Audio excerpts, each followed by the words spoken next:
Greetings, viewers. My name is Biggcriddi The Hedgehog, and in honor of my previous video hitting 2K, I have decided to review the original movie that started international fame. So here is the 1933 classic, King Kong.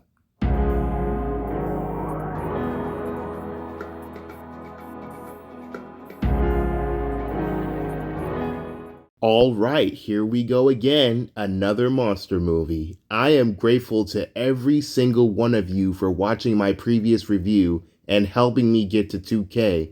But without further ado, let's begin this video with the history bit.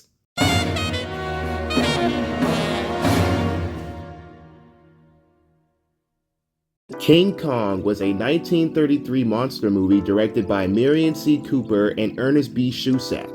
King Kong is one of the greatest films of all time, capturing the story of Beauty and the Beast with wondrous special effects that are taken for granted today.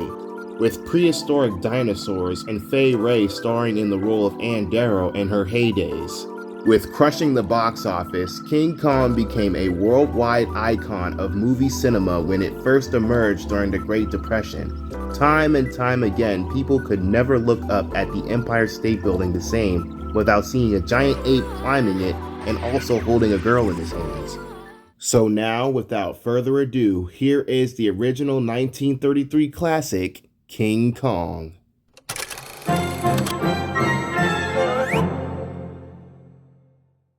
Our movie begins by showing an old Arabian proverb, and the prophet said, "And lo, the beast looked upon the face of beauty, and it stayed its hand from killing.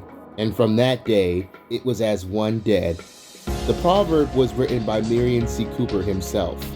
Our movie truly begins in 1933 with a wildlife successful film director, Carl Denham, played by Robert Armstrong, is traveling to a mysterious island with the first mate of the crew, Jack Driscoll, played by Bruce Cabot, and Ann Darrow, played by Fay Wray, the beauty of the movie.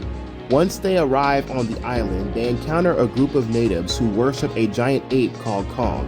The natives attempt to trade Anne for 6 of their women. When the group declines the offer, they abduct her and offer her as a sacrifice to Kong. Let's see what happens.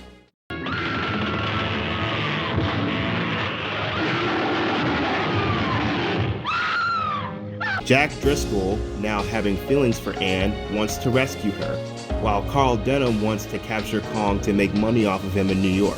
They head out into the jungle with a large crew where dinosaurs and other such prehistoric creatures roam while trying to rescue Anne. They make it across a log bridge when Kong shows up, rolling them all off except Jack. And I simply love Kong's roars in this movie. Take a look.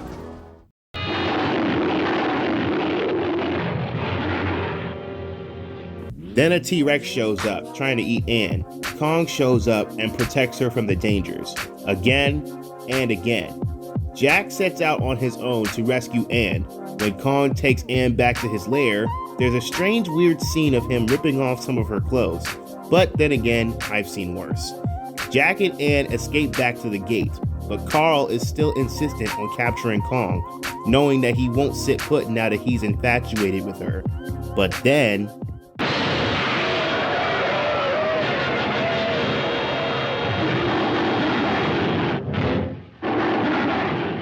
once Kong breaks through the gate, he goes on a complete rampage through the village. He injures and kills a considerable number of native people, even almost stepping on this baby. Kong eventually makes it to Anne, and Carl subdues him with a gas bomb. He brings Kong back to civilization, and on their first show, Carl introduces him to the world. At first, you would think this is going really well, but then Darwinism sets in. Allow me to explain. As the show continues, Carl makes 2 mistakes. Number 1, he brings Anne out on the stage. Kong really wants her. Number 2, he brings the press out onto the stage to take photographs of Kong.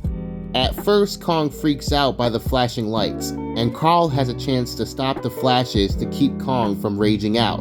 But then he says this. Don't be alarmed, ladies and gentlemen. Those chains are made of chrome steel. So now, viewers, we can see that he didn't get the first hint that something isn't right. Then the press continues to take photos of Kong, and he responds in the only way he knows how.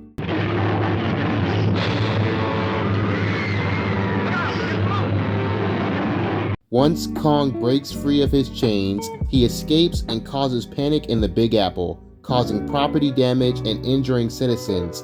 He recaptures Anne and proceeds to climb the Empire State Building. Armed airplanes head to Kong's location. Kong puts Anne down to begin fighting. The fight goes pretty well. He even manages to catch one of them. However, as time passes, Kong starts to succumb to his injuries. He grabs Anne one more time to hold her. The airplanes finish him off and he falls to his death. As the movie comes to a close, Carl Denham gives his last final line that made the movie famous. It wasn't the airplanes. It was beauty killed the beast. And after that, Kong was killed, Anne was saved, and the day was saved. The end.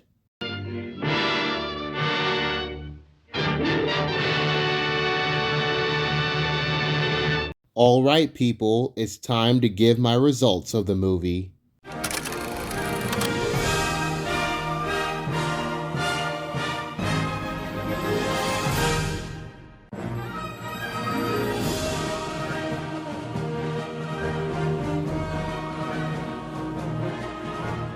I enjoyed this film. It captured the fantasy of Beauty and the Beast really well. I highly recommend watching this movie if you haven't watched it already. It is a worthy classic. Well, that's all for now. My name is Biggcriddi The Hedgehog. Thank you all for watching. We'll see you next time.